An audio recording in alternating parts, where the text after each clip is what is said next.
Stage پر تشریف فرما نگران سنی دعوت اسلامی حضرت مولانا محمد حامد حسین حسان فاروقی صاحب قبلہ و دیگر معزز علماء کرام، اراکین سنی دعوت اسلامی و مبلغین، حاضرین سنی اجتماع، السلام علیکم ورحمۃ اللہ وبرکاتہ۔ نحمدہ ونصلی ونسلم علی رسولہ الکریم، اما بعد فاعوذ باللہ من الشیطان الرجیم، بسم اللہ الرحمن الرحیم۔ یا ایہا الذین آمنوا اتقوا اللہ وذروا ما بقی من الربا ان کنتم مؤمنین فإن لم تفعلوا فأذنوا بحرب من اللہ ورسولہ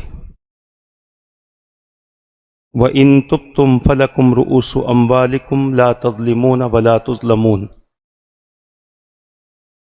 آمنت باللہ صدق اللہ العظیم وصدق رسولہ النبی الامین المختار الکریم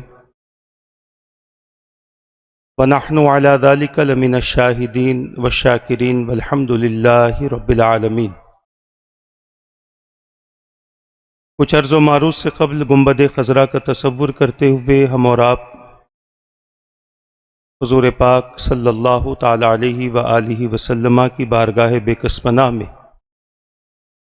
نذران عقیدت درود پاک کی شکل میں پیش کر لیں، جس طرح میں پڑھوں آپ حضرات پڑھیں۔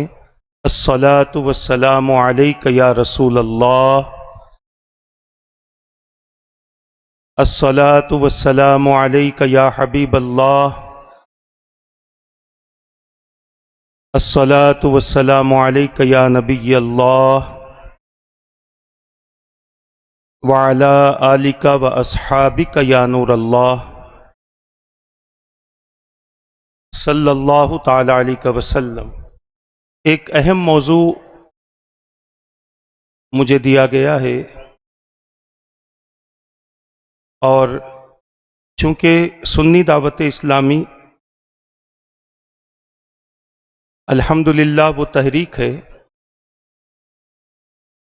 کہ جس تحریک میں صرف عبادات اور اس کے اصول ہی نہیں بتائے جاتے، بلکہ حالات حاضرہ پر نظر رکھتے ہوئے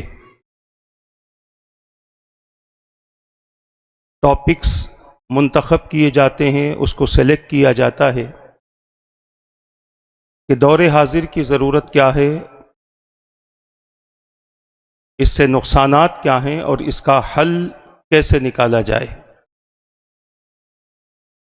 اللہ تبارک و تعالیٰ کا فضل و احسان ہے کہ 1996 سے سنی دعوت اسلامی کا 2 روزہ اجتماع حیدرآباد کی سرزمین پر ہو رہا ہے۔ اس وقت سے لے کر اب تک جتنے بھی اجتماعات ہوئے ہیں اور جن وجہ سے کچھ سال نہ ہو سکے، اتنے سارے سالوں میں الحمدللہ یہ کوشش کی گئی کہ ہر سال جو بھی کرنٹ ایشوز پیدا ہوتے ہیں، کرنٹ ایشوز ہوتے ہیں، اس کو مد نظر رکھ کر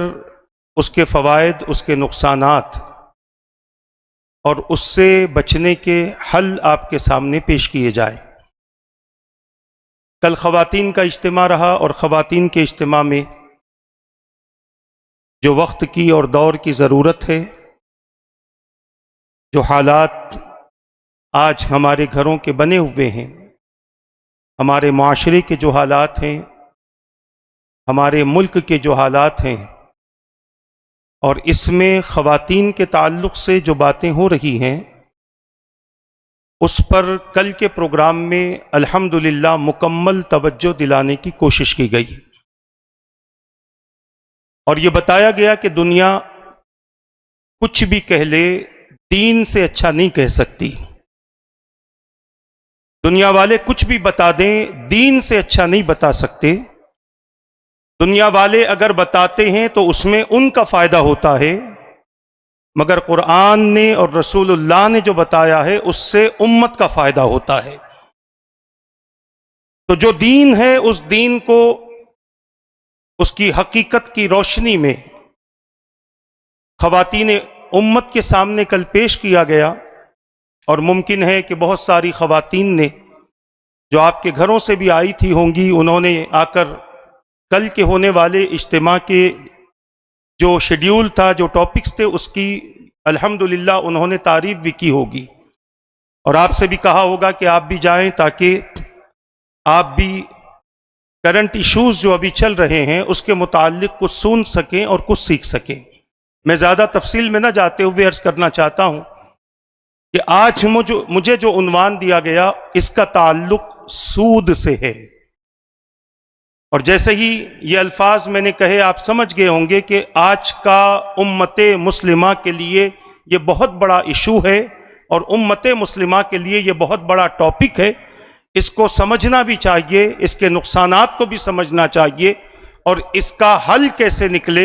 یہ کسی ایک بندے کا کام نہیں، ساری امت مل کر اگر کوشش کرے تو اس کا حل بڑی آسانی سے نکل سکتا ہے،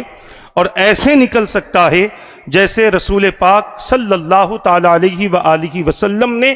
اپنی حیات مبارکہ میں اس کا خاتمہ فرمایا، اور خاتمہ فرمانے کے بعد بھی تاریخ اس بات پر شاہد ہے کہ اس وقت کے وہ لوگ جو سود لے کر اپنی زندگی گزارتے تھے، اور اس وقت کے وہ لوگ جو سود کھا کر اپنی زندگی گزارتے تھے، ان دونوں کے لیے اللہ کے رسول صلی اللہ تعالی علیہ وآلہ وسلم نے ایسا حل نکالا کہ سود دینے والے قرض حسنہ دینے لگے، اور سود لینے والے اطمینان کی زندگی قرض حسنہ لے کر گزارنے لگے۔ اللہ کے رسول صلی اللہ تعالی علیہ وآلہ وسلم نے سود کو قرض حسنہ کے بدلے تبدیل فرما دیا، اور امت کو قرض دینے کی فضیلت بیان کی، اور ان کے سامنے کسی غریب، کسی فقیر، کسی مسکین، کسی کمزور اور کسی حاجت مند کی ضرورت کو پورا کرنے کے لیے اللہ کے رسول صلی اللہ تعالی علیہ وآلہ وسلم نے جس ثواب کا ذکر کیا، اس ثواب کا ذکر سننے کے بعد سود کھانے والوں کے دلوں میں یہ خیال پیدا ہوا کہ اگر ہم سود پر پیسہ دیتے ہیں تو صرف مال بڑھتا ہے اور اس کی برکت ختم ہو جاتی ہے، اور اگر کسی کی مجبوری کا فائدہ نہ اٹھا کر کسی کی ضرورت کو اگر ہم پورا کرتے ہیں تو اس میں اللہ مال میں بھی برکت دیتا ہے اور اعمال میں بھی برکت دیتا ہے۔ اللہ تبارک و تعالی بندوں کے عمل میں بھی اور ان کے ثواب میں بھی اضافہ فرماتا ہے ان بندوں کے جو بندے کسی بندے کی ضرورت کو اپنی طاقت اور اپنی حیثیت کے حساب سے پوری کرنے کی کوشش کرتے ہیں۔ قرآن کریم کا اگر ہم مطالعہ کریں تو قرآن کریم کے 3 پارے میں اللہ تبارک و تعالی نے 6 رکوع کی ابتدائی آیتوں سے لے کر اس کے اختتام تک رب قدیر نے سود کے تعلق سے اپنے بندوں کے سامنے تفصیل بیان فرمائی، اور اس لیے بیان فرمائی کہ اس دور میں چونکہ قرآن آیا تھا گمراہیوں سے بچانے کے لیے، قرآن آیا تھا بد کرداریوں اور بے حیائیوں سے بچانے کے لیے، قرآن آیا تھا حق کو ثابت کرنے اور باطل کو ختم کرنے کے لیے۔ اس قرآن کے آنے سے صرف کفر میں زلزلہ نہیں آیا، بلکہ اس قرآن کے آنے سے ہر طرح کی گمراہی میں زلزلہ آیا ہے، اور قرآن نے ہر طرح کی گمراہی کو اپنے ذریعے سے ہر طرح کی گمراہی کا قرآن نے خاتمہ کیا، اور ہر وہ چیز جس سے بندے کو فائدہ ہو سکتا ہے اور ہر وہ چیز جس سے بندے کو نقصان ہو سکتا ہے، یہ فائدہ دنیاوی اخروی ہو، یہ نقصان دنیاوی اخروی ہو، اللہ تبارک و تعالیٰ نے اپنے کلام کے ذریعے اپنے بندوں کو تمام چیزیں پہنچا دی تاکہ بندے کسی کام کے کرنے سے پہلے اپنا فائدہ اور نقصان سوچ لے۔ ایک بہترین تاجر کون ہوتا ہے پتہ ہے؟ جو اپنی تجارت کے نفع و نقصان دونوں کو دیکھا کرتا ہے۔ اگر تجارت کے نفع و نقصان پر بندے کی نظر رہے تو یقیناً وہ بندہ کامیاب ہے، اور وہ اپنی تجارت میں کبھی بڑا نقصان نہیں اٹھا سکتا جس کی نظر اپنی تجارت کے فائدے اور نقصان دونوں پر ہوا کرتی ہے۔ اللہ تبارک و تعالیٰ نے ایمان والوں سے بھی فرمایا یا ایھا الذین آمنوا هل ادلکم علی تجارۃ تنجیکم من عذاب علیم، جس کا معنی اور مفہوم یہ ہے کہ اے ایمان والو، کیا میں تمہیں ایسی تجارت کی خبر نہ دوں جو تمہیں عذاب علیم سے بچا لے، عذاب علیم سے بچا لے،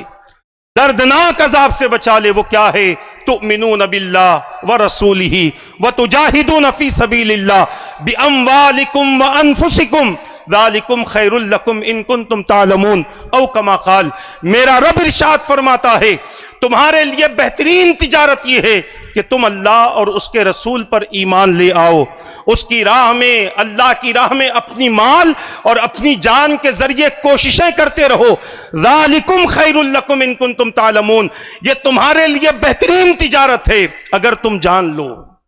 اگر تم سمجھ لو، یہ تمہارے لیے بہترین تجارت ہے۔ اللہ تبارک و تعالیٰ کی ذات پر ایمان لانا، رب قدیر کے رسول پر ایمان لانا،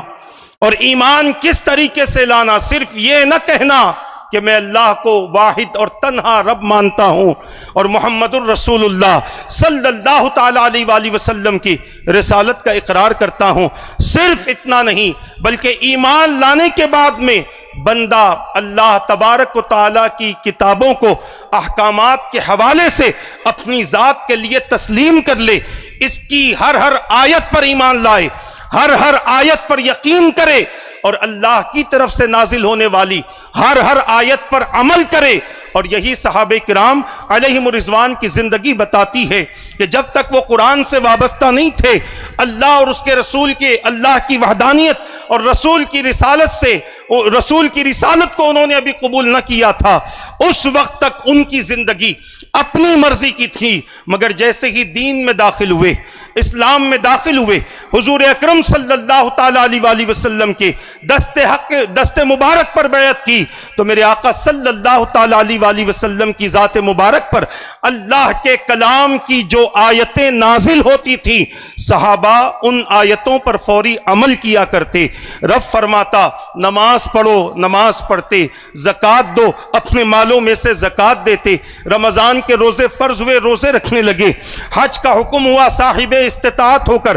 حج کرنے لگے۔ اور اسی پر بس نہیں کیا، رب نے فرمایا والدین کی اطاعت کرو، ان کے ساتھ حسن سلوک کرو، انہوں نے یہ بھی کیا، بیوی بچوں کا حق ادا کیا، پڑوسیوں کا حق ادا کیا، رشتہ داروں کا حق ادا کیا، بھائی بہنوں کا حق ادا کیا۔ اتنا ہی نہیں بلکہ جب ان کو ان کے معاملات میں اچھی زندگی گزارنے اور اچھے معاملات کرنے کی تاکید اور تعلیم دی گئی تو انہوں نے ویسے ہی کیا، اپنی تجارت سے جھوٹ کو ہٹا دیا، اپنی تجارت سے دھوکے کو ہٹا دیا، اپنی تجارت سے مکر و فریب کو ہٹا دیا۔ اللہ کے رسول صلی اللہ تعالیٰ علیہ وآلہ وسلم نے ایک ایسا انقلاب ان کے درمیان میں پیدا فرمایا کہ اس وقت ایک ایسا پاکیزہ ماحول بنا دیا کہ لوگ ان سے ملنا، ان سے تجارت کرنا اپنے لیے خوش بختی اور خوش نصیبی کی بات سمجھا کرتے تھے۔ عزیزان ملت اسلامیہ، انہی میں سے ایک تھا کہ رسول پاک صلی اللہ تعالیٰ علیہ وآلہ وسلم کے ذریعے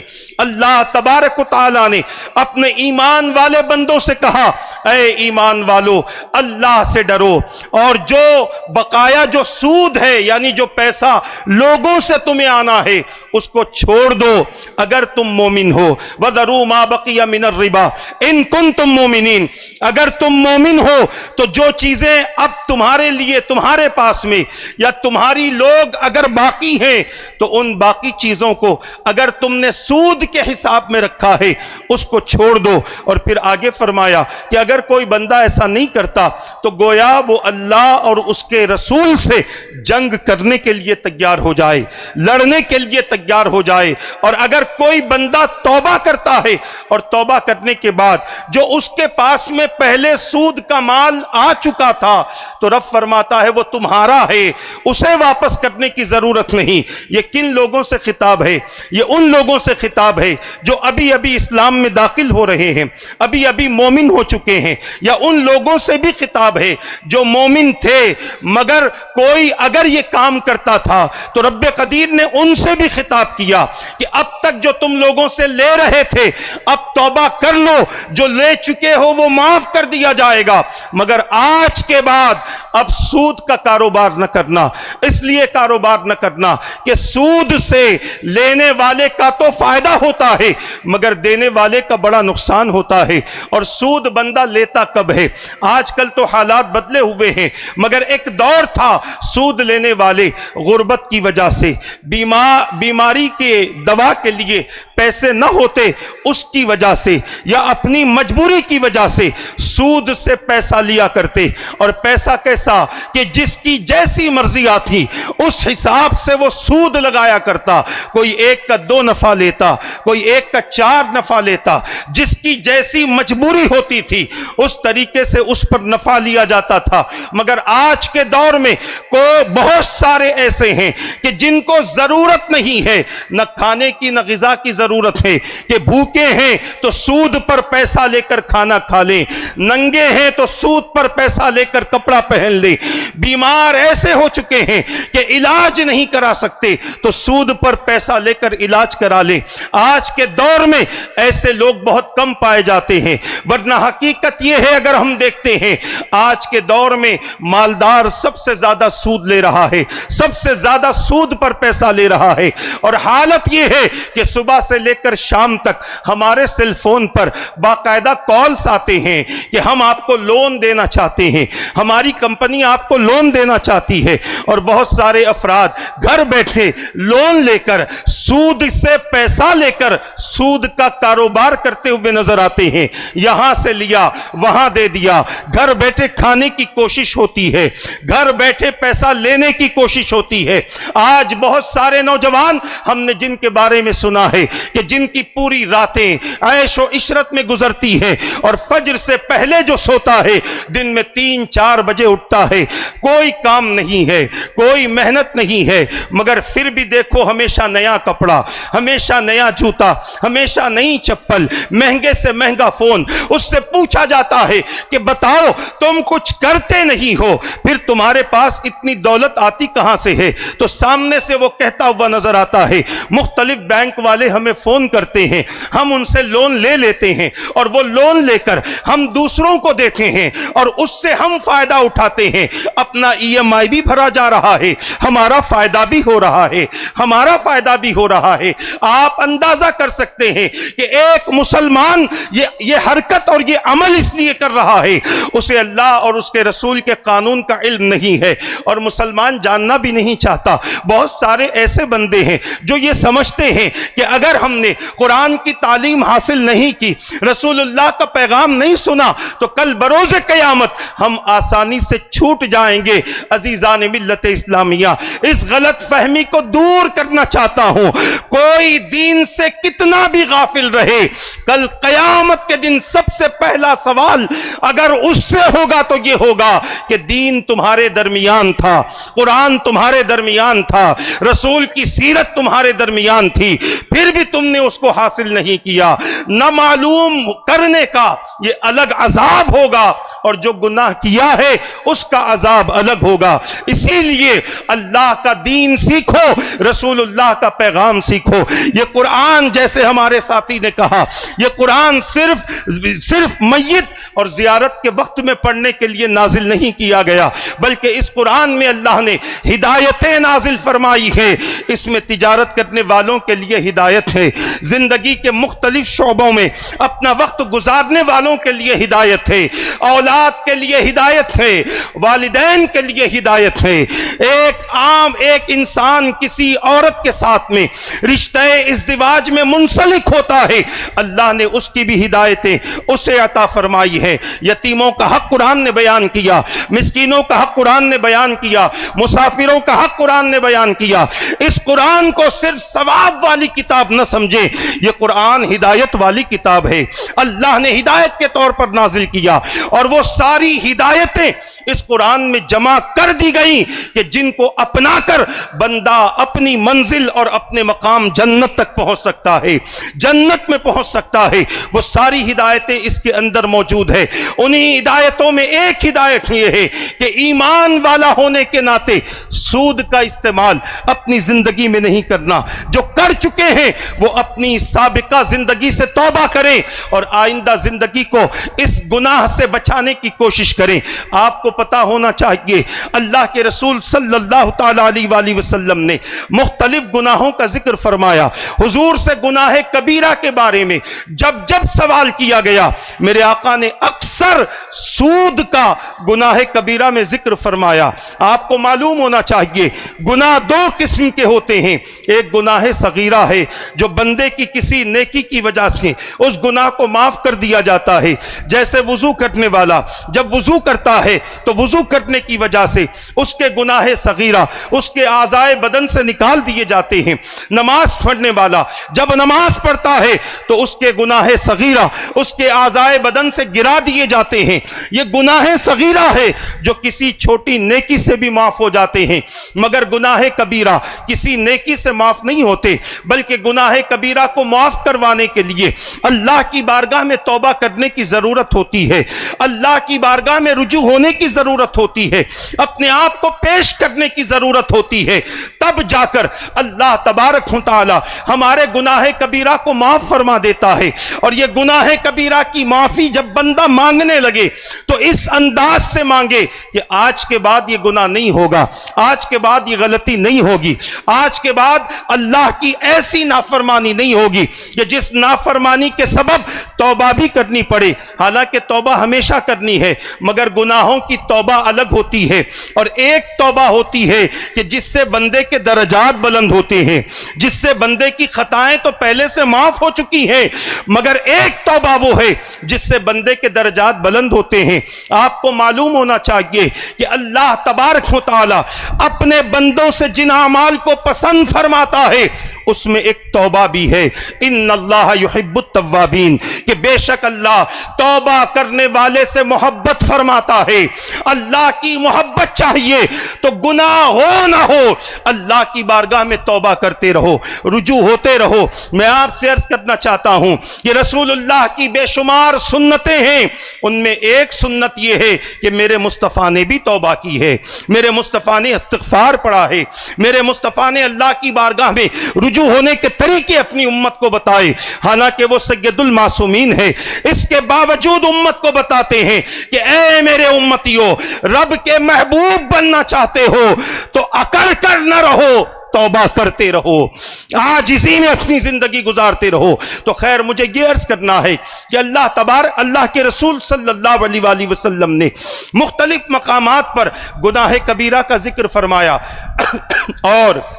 حدیث بتاتی ہے، محدثین بتاتے ہیں، قرآن کریم کی آیتیں بتاتی ہیں۔ قرآن کریم میں شراب کی حرمت کا بھی ذکر ہے، قرآن کریم میں زنا کی حرمت کا بھی ذکر ہے، قرآن کریم میں جوے کی حرمت کا ذکر ہے، قرآن کریم میں بہت ساری چیزیں جن کو اللہ نے حرام کر دیا گیا، حرام کیا ہے، ان تمام چیزوں کا ذکر ہے۔ مگر کہیں یہ نہیں کہا اے شرابیو اگر تم شراب نہیں چھوڑو گے تو اللہ اور اس کے رسول سے جنگ کے لیے تیار ہو جاؤ۔ اللہ نے کہیں یہ نہیں فرمایا اے زانیو اگر تم زنا نہیں چھوڑتے تو اللہ اور اس کے رسول سے جنگ کے لیے تیار ہو جاؤ۔ کہیں پر اللہ تبارک و تعالی نے یہ نہیں فرمایا اے جوا کھیلنے والو اگر تم جوا نہیں چھوڑتے تو اللہ اور اس کے رسول سے جنگ کرنے کے لیے تیار ہو جاؤ۔ اسی طرح جہاں جہاں جن چیزوں کو حرام کیا گیا وہاں پر اللہ نے یہ نہیں فرمایا کہ اگر یہ نہیں چھوڑتے تو اللہ اور اس کے رسول سے جنگ کرنے کے لیے تیار ہو جاؤ۔ مگر جب سود کی بات آئی ہے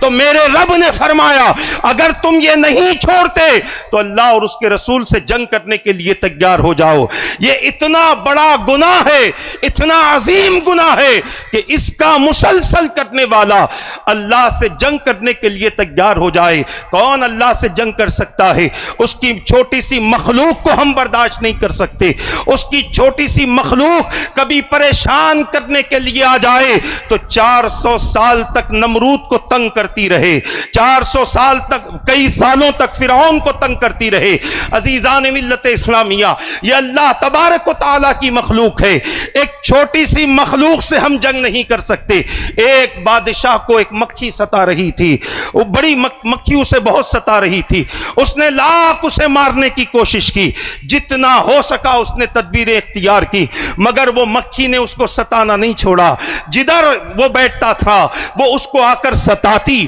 وہ مارنے کی کوشش کرتا، گویا وہ معمولی سی مکھی سے جنگ کر رہا ہے، مگر وہ جنگ نہ جیت سکا۔ وہاں ایک اللہ والے بیٹھے تھے، اس اللہ والے سے اس نے کہا، آپ کو پتا ہے اللہ نے مکھی کو کیوں پیدا کیا ہے؟ اس اللہ والے نے کہا، اس لیے پیدا کیا تاکہ تجھ جیسے مغروروں کو پتا چلے کہ اللہ کی معمولی سی مخلوق بھی تجھ جیسوں کو تنگ کر سکتی ہے اور تجھ جیسے کی عقل کو ختم کر سکتی ہے۔ بتانا یہ چاہتا ہوں کہ اللہ تبارک و تعالیٰ سے ہم ڈائریکٹ جنگ کہاں سے کر سکتے ہیں؟ اس کی چھوٹی مخلوق سے ہم جنگ نہیں کر سکتے، اس نے جو چینٹیاں بنائی ہیں ان سے ہم جنگ نہیں کر سکتے، ان سے ہم مقابلہ نہیں کر سکتے، تو بڑی بڑی چیزوں سے ہم کس طریقے سے مقابلہ کر سکیں؟ میرے پیارے آقا صلی اللہ تعالیٰ علیہ وسلم کے پیارے دیوانوں، اللہ کے رسول صلی اللہ تعالیٰ علیہ وسلم نے اپنی امت کے سامنے سود جیسی لعنت کو بڑے عجیب انداز سے پیش فرمایا، اور اپنی امت کو میرے آقا صلی اللہ تعالیٰ علیہ وسلم نے یہ تعلیم دے دی کہ اس عظیم گناہ سے بچنا، کیونکہ یہ عظیم گناہ جب کوئی بندہ کرتا ہے تو اس کی اصل بھی خراب ہوتی ہے، اس کی نسل بھی خراب ہوتی ہے۔ اسی لیے ہمارے اکابرین اس سے بچتے تھے، اور میرے آقا صلی اللہ تعالیٰ علیہ وسلم نے جب اس آیت مبارکہ کے نزول کے بعد جب یہ آیت مبارکہ نازل ہوئی، میرے سرکار نے سب سے پہلے امت سے کسی کے سود کو معاف کروایا ہے تو وہ خود حضور کے چچا حضرت عباس رضی اللہ تعالیٰ عنہ ہے۔ حجۃ الوداع کے موقع پر میرے سرکار نے اعلان فرمایا کہ اے لوگوں، آج جو لوگ میرے چچا عباس کا سود دینا باقی ہیں، لہٰذا میں ان سب کے سود کو معاف کر رہا ہوں، ان سب کے سود کو ختم کر رہا ہوں۔ اور آپ کو اندازہ ہونا چاہیے کتنا سود لوگ ان کا باقی تھے۔ آپ اس بات سے اندازہ کر سکتے ہیں کہ اکابرین اور مفسرین فرماتے ہیں، محدثین فرماتے ہیں، 10,000 مسقال سونا، اتنا سود لوگ باقی تھے۔ اور 10,000 مسقال سونا کتنا ہوتا ہے؟ ایک مسقال 4 ماسے کا ہوتا ہے، 4 ماسے کے حساب سے 10,000 مسقال سونا مطلب 40,000 ماسا ہوا۔ اور اگر ہم اس کو ڈیوائیڈ کرتے ہیں تولے اور کلو میں، تو میں نے ڈیوائیڈ کر دیکھا لگ بھگ 300 کلو سے زیادہ سونا لوگ سود میں حضرت عباس رضی اللہ تعالیٰ عنہ کا باقی تھے، 333 کلو سے زیادہ سونا باقی تھے۔ میرے سرکار نے جب یہ فرما دیا کہ میں نے اپنے چچا کو جو لوگ سود دینا باقی ہیں میں نے اسے معاف کر دیا، تو حضور کے چچا نے یہ نہیں کہا ایک بار لینے دو میں رکھ لوں پھر اس کے بعد چھوڑ دینا۔ عزیزان ملت اسلامیہ، وہ حضور کے چچا تھے، انہیں پتا تھا اب یہاں پر زبان نہیں کھلے گی، یہاں پر اپنے آپ کو یہاں پر اس بات کو تسلیم کر لینا پڑے گا، یہاں جھک جانا پڑے گا، کیونکہ اسلام تکبر اور گھمنڈ کا نام نہیں ہے، اسلام جھکنے کا نام ہے۔ اور جب رسول اللہ صلی اللہ علیہ وسلم نے کہہ دیا، صحابہ کی مجال کہ صحابہ اپنی زبان کھولیں، حالانکہ رشتے میں بڑے ہیں مگر پھر بھی چچا خاموش ہیں، اور خاموشی نہیں بلکہ آپ کی خاموشی یہ بتا رہی ہے کہ محمد الرسول اللہ صلی اللہ علیہ وسلم نے جو کہہ دیا، رسول نے معاف کر دیا تو میں نے بھی معاف کر دیا۔ اب مجھے کسی سے سود کی ضرورت نہیں ہے، کیونکہ اللہ تبارک و تعالیٰ نے اس سے منع کر دیا ہے۔ اور کون خدا اور رسول سے جنگ کرے؟ کس کی ہمت اور کس کی طاقت ہے کہ وہ اللہ اور اس کے رسول سے جنگ کرے؟ آپ کو معلوم ہونا چاہیے، میرے آقا صلی اللہ تعالیٰ علیہ وسلم نے ایک موقع پر ارشاد فرمایا، حدیث مبارکہ کا مفہوم ہے، سرکار فرماتے ہیں کہ سود کے 72 سے زیادہ گناہ ہیں، سود میں 72 سے زیادہ گناہ ہے، اور ان میں سب سے ادنا گناہ یہ ہے کہ سود لینے والا جیسے اپنی ماں سے زنا کر رہا ہے، سب سے ادنا زنا، سب سے ادنا گناہ۔ اب آپ اندازہ کر سکتے ہیں ادنا یہ ہے تو 71 جو اعلیٰ گناہ ہے وہ کیا ہوں گے،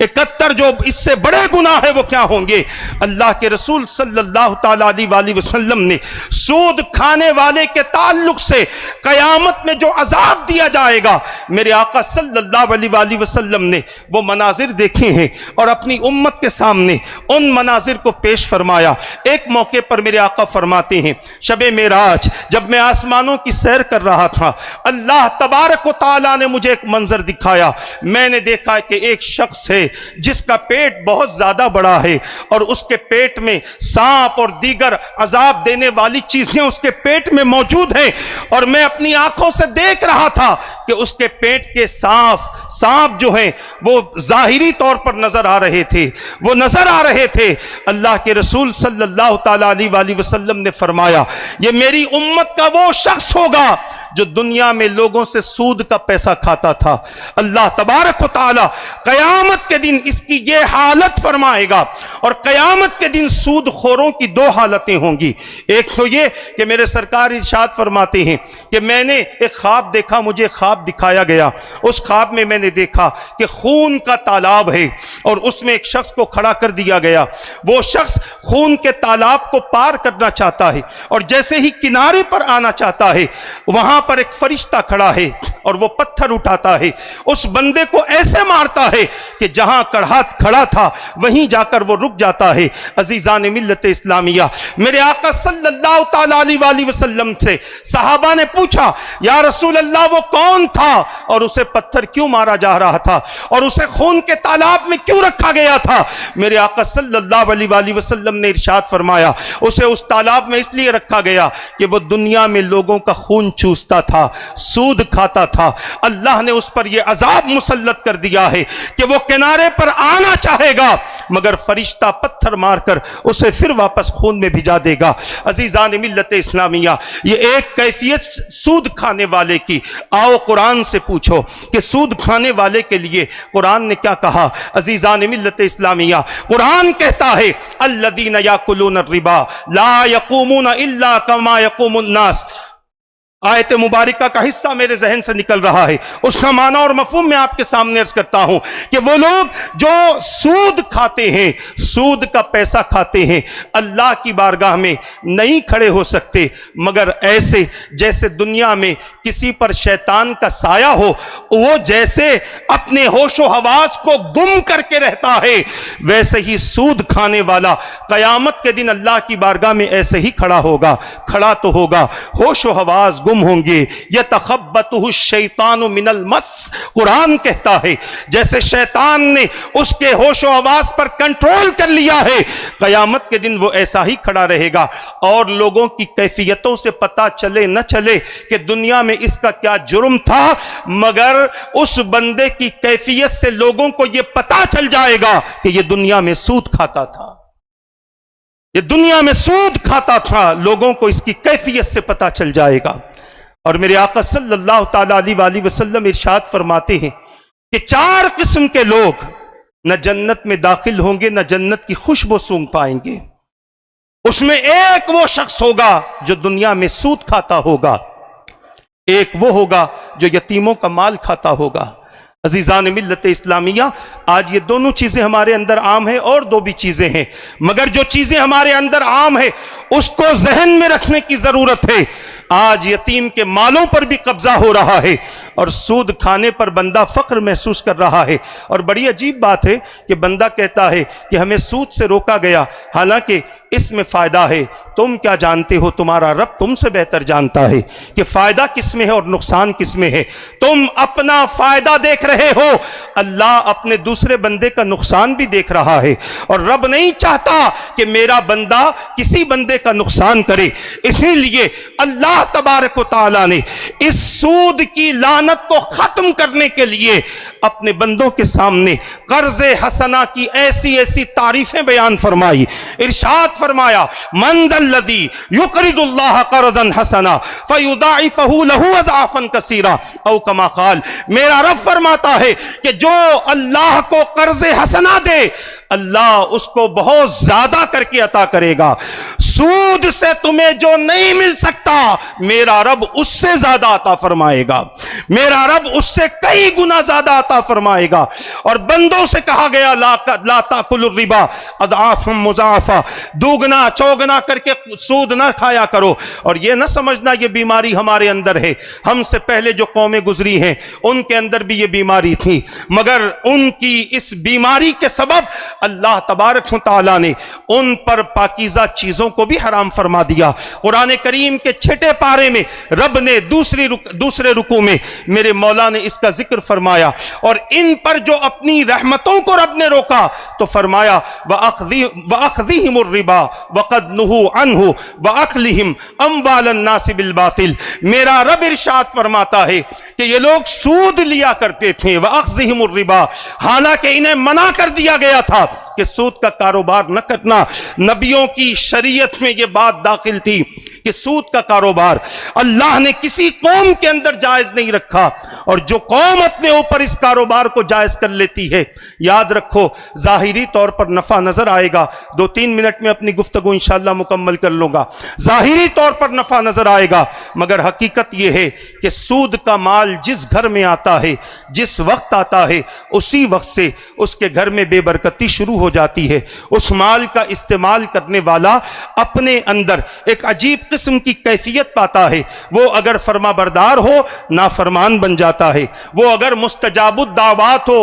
ان باتوں کو غور سے سننا, اگر ایسا بھی شخص ہو کہ جس کی دعائیں زبان سے نکلتے ہی اللہ قبول فرما لے, جس کی دعائیں دل سے نکلتے ہی رب قبول فرما لے, مگر اس نے بھی اگر سود کا پیسہ کھا لیا دعاؤں کی قبولیت بند ہو جاتی ہے, دعائیں قبول ہونا بند ہو جاتی ہے. ایک وقت تھا اکابر فرماتے تھے 40 میں ایک مومن ہوتا ہے اور اس کی دعا اللہ ضرور قبول کرتا ہے, مگر ہم نے یہ بھی دیکھا ہے لاکھوں ہیں کعبے کے سامنے موجود ہیں پھر بھی دعائیں قبول نہیں ہو رہی. اس کی سب سے بڑی وجہ یہ ہے, میرے آقا صلی اللہ تعالیٰ علیہ وسلم نے اپنی امت سے ایک موقع پر فرمایا, جس حدیث مبارکہ کا مفہوم یہ ہے کہ اے میرے امتیوں, اے میرے صحابیوں, میری امت پر ایک زمانہ ایسا آئے گا کہ میری امت سود کھانے لگے گی, سود کا پیسہ کھانے لگے گی, اور اگر کوئی اس سے بچ بھی جائے گا پھر بھی اس کا غبار اس کے جسم پر جائے گا, اس کا غبار اس کے جسم پر جائے گا. آج کون ہے جو اس سے محفوظ ہے؟ اور اگر کوئی محفوظ ہے تو میں خدا کی قسم کھا کر کہتا ہوں وہ اللہ کا ولی ہے, اللہ کا محبوب ہے اور اللہ کا مقرب ہے. ہمیں تقوی سے ہٹانے کے لیے, نیک اعمال سے ہٹانے کے لیے دشمنان اسلام جانتے ہیں کہ کون سی چیزیں انہیں دی جائیں, کون سی دوائیں انہیں دی جائیں, کون سی غذائیں انہیں دی جائیں, کون سی چیز میں انہیں مصروف کر دیا جائے کہ یہ اللہ کے محبوب بندے نہ رہیں, اللہ کے مقبول بندے نہ رہیں, ان کی دعائیں کعبے کے غلاف کو پکڑنے کے باوجود قبول نہ ہو. انہوں نے بڑا ریسرچ کیا اسلام پر, اور ریسرچ کر کے آج سود کے دھندے کو عام کر دیا اور بتایا دیکھو سود کا کاروبار کرنے والے کہاں کہاں پہنچے ہیں اور تمہیں منع کیا گیا تم کہاں پر ہو. یاد رکھو ادھر بندہ اللہ تبارک و تعالیٰ کے حکم پر عمل کرتے ہوئے اس چیز کو چھوڑ دے گا, اللہ تبارک و تعالیٰ اس کے مال میں, اس کی اولاد میں, اس کی تجارت میں, اس کے رزق میں رب قدیر برکتیں عطا فرمائے گا. آخری بات علماء نے جو مثال دی